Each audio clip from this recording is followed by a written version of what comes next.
اعوذ باللہ من الشیطان الرجیم بسم اللہ الرحمن الرحیم۔ پیارے بچوں، السلام علیکم ورحمۃ اللہ وبرکاتہ۔ آج ہم ایک بار پھر سے کلاس 8 کا ٹاپک لیتے ہیں، سوشل اینڈ پولیٹیکل لائف کا جوڈیشری۔ کل ہم نے اس میں پڑھا تھا کہ جو جوڈیشری انڈیا میں ہے، یہاں پر پہلے جو رول آف لا چلتا ہے، تو جوڈیشری جو ہے اس کا ایک اہم رول بنتا ہے یہاں کے سٹیزنز کے جو ہے رائٹس ہے ان کو ان کی حفاظت کرنے میں۔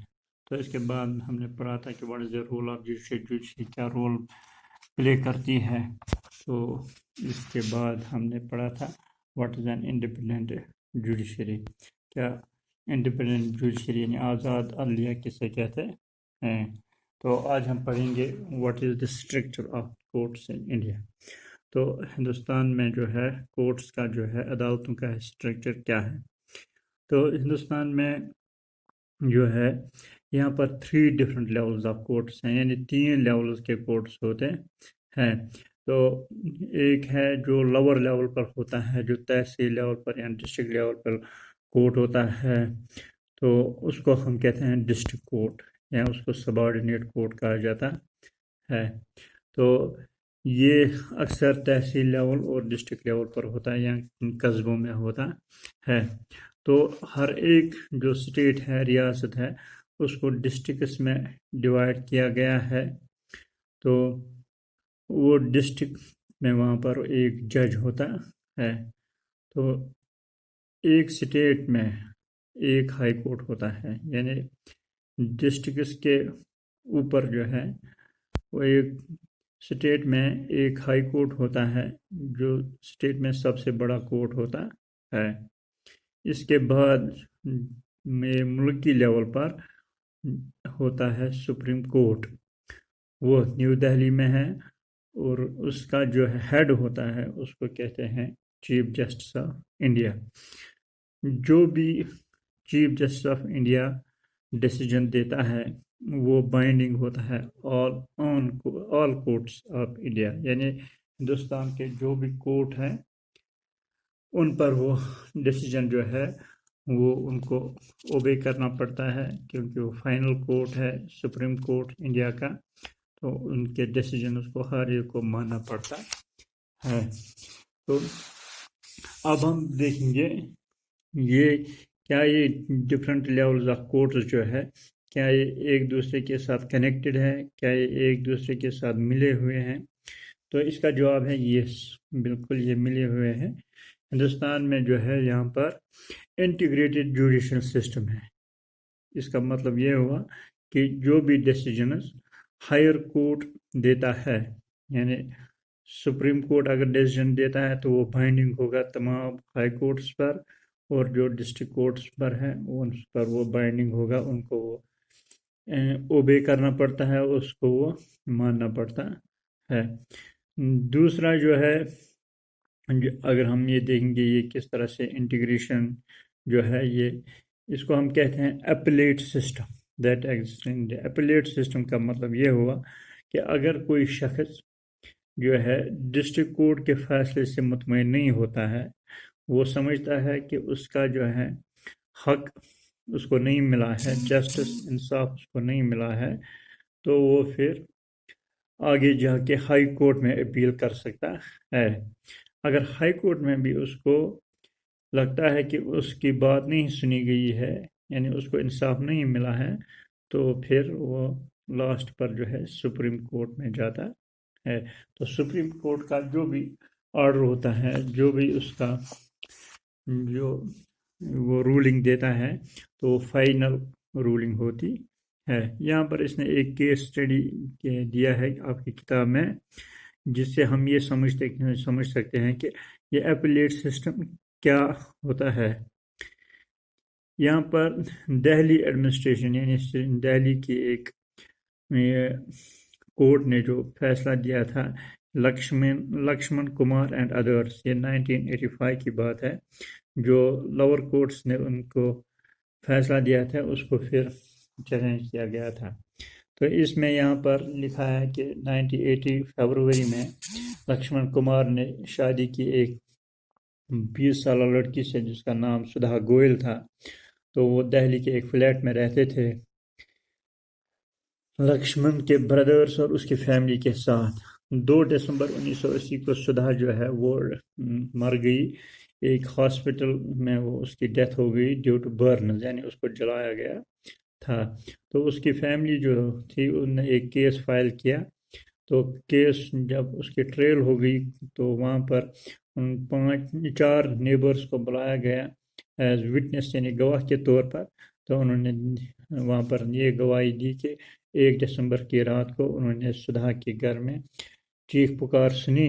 تو انہوں نے جب وہ اس کے گھر میں چلے گئے تو انہوں نے دیکھا کہ لکشمن کے اس فلیٹ میں چلے گئے، انہوں نے دیکھا کہ سدھا جو ہے وہ وہاں پر کھڑی تھی، اس کی ساری جو ہے ساڑی جو انہوں نے پہنی تھی وہ اس سے یہ آگ نکل رہی تھی۔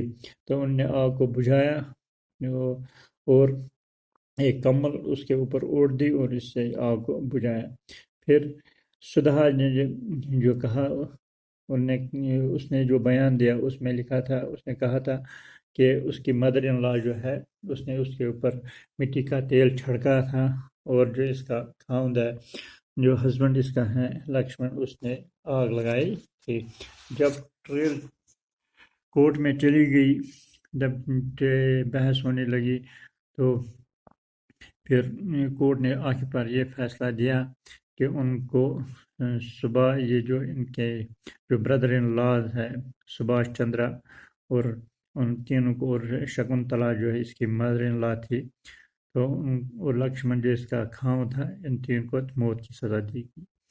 پھر نومبر 1983 میں یہ تینوں چلے گئے ہائی کورٹ میں اپیل کرنے کے لیے، تو وہاں پر جو فیصلہ آیا وہ لکشمن، شکنتلا اور سبھاش چندرا کو ان کو بری کر دیا گیا، اس بنا پر کہ انہوں نے کہا کہ یہ جو آگ تھی یہ ایکسیڈنٹلی لگی تھی، اس میں کسی کا ہاتھ نہیں تھا۔ تو اس سے یہ ہمیں پتہ چلتا ہے کہ کس طرح سے اپیل کر سکتے ہیں ہائر کورٹس میں، اور پھر ہائر کورٹس کس طرح سے اس میں جو ان کا جو ڈیسیجن ہے وہ فائنل ہوتا ہے۔ تو اس کے بعد جو ہے یہاں پر ہم دیکھیں گے what are the different branches of the legal system. اب لیگل سسٹم کے کیا کیا برانچز ہے؟ تو لیگل سسٹم کے جو ہے 2 برانچز ہیں۔ تو ایک کو کہتے ہیں وہ ہم کرمنل لا، اور دوسرے کو کہتے ہیں سول لا۔ یعنی جو کیس جو ہے ڈاوری ڈیتھ کا جو ہم نے ابھی پڑھا، تو وہ کرائم اگینسٹ سوسائٹی مانا جاتا ہے، تو یہ اس کو کرمنل لا مانا جاتا ہے۔ تو اس کے علاوہ جو ہے لیگل سسٹم جو باقی سول لا کے کیسز کو ڈیل کرتا ہے، تو جو کرمنل لا ہے یہاں پر اس نے دیا ہے، کرمنل لا وہ ایکٹس انکلوڈ کرتا ہے، وہ غلطیاں جس میں تھیفٹ یعنی کسی نے چوری کی ہو، کسی نے کسی عورت کو ہراس کیا ہو، کسی نے دھمکایا ہو، یا ڈاوری وغیرہ یا مرڈر کوئی قتل کیا ہے، اس کو یہ کرمنل لا میں آتا ہے۔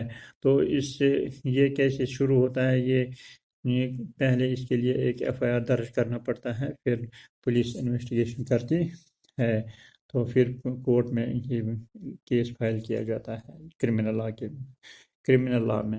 اور اس میں اگر کسی کو دیکھا گیا کہ وہ غلطی اس نے کی ہے تو اس کو جیل بھیج دیا جاتا ہے یا اس کو جرمانہ کیا جاتا ہے۔ تو اس کے بعد جو ہے سول لا جو ہے اس میں آتا ہے کوئی نقصان اگر کسی کو پہنچایا جاتا ہے یا کوئی زخم کسی کو دیا جاتا ہے، تو یا کسی یہ کہ زمین خریدتا ہے کوئی، تو اس میں کوئی ڈسپیوٹ ہوتا ہے یا کوئی اور چیز، یا رینٹ میٹرز یا ڈیورس کیسز اس سول لا میں آتے ہیں۔ تو اس سول لا میں سب سے پہلے پٹیشن دائر کی جاتی ہے، جو ریلیونٹ کورٹ ہوتا ہے، جو نزدیکی کورٹ ہوتا ہے، وہی یہ پٹیشن فائل کرتا ہے جو افیکٹڈ پارٹی ہوتی ہے۔ اگر کسی کا جو رینٹ کا مسئلہ ہوگا یا لینڈ لارڈ کا یا ٹیننٹ کا مسئلہ ہوگا، تو اس میں لینڈ لارڈ یا ٹیننٹ جو ہے فائل کیس کر سکتا ہے۔ تو پھر کورٹ جو ہے ان کو کچھ ریلیف دے سکتا ہے، مثال کے طور پر کسی کیس میں لینڈ لارڈ کو یا ٹیننٹ کو وہ ریلیف دے سکتا ہے، وہ ایک آرڈر دے سکتا ہے کہ فلیٹ کو خالی کرو یا زمین کی وہ رینٹ پے کرو۔ تو یہ تھوڑا یہ ڈفرینس تھا کرمنل اور سول لا کے درمیان. اب یہاں پر ہے کیا does everyone have access to the courts, کیا ہر ایک کو ایکسیس ہے کورٹس میں؟ اگر ہم دیکھیں گے تو اصولوں کی بنیاد پر اگر ہم دیکھیں گے ہندوستان میں ہر ایک کو ایکسیس ہے کورٹس میں جانے کے لیے، لیکن چونکہ اس میں پیسہ بہت لگتا ہے، اس میں جو ہے ٹائم بہت لگتا ہے اور اس میں کاغذی کارروائی بہت زیادہ پڑتی ہے، تو گراؤنڈ سطح پر چونکہ یہاں یہ لوگ زیادہ غریب ہیں تو ان کو یہ ایکسیس نہیں ہے کورٹس تک جانے کے لیے. اس کے لیے جو ہے سپریم کورٹ نے ایک آرڈر دیا تھا، ایک ڈیوائس کیا تھا، ایک میکانزم جس کو کہتے ہیں پبلک انٹرسٹ لٹیگیشن یا پل. تو یہ ایک آدمی جو ہے، ایک آرگنائزیشن جو ہے یہ پل فائل کر سکتی ہے ہائی کورٹ میں یا سپریم کورٹ میں on behalf of those whose rights wire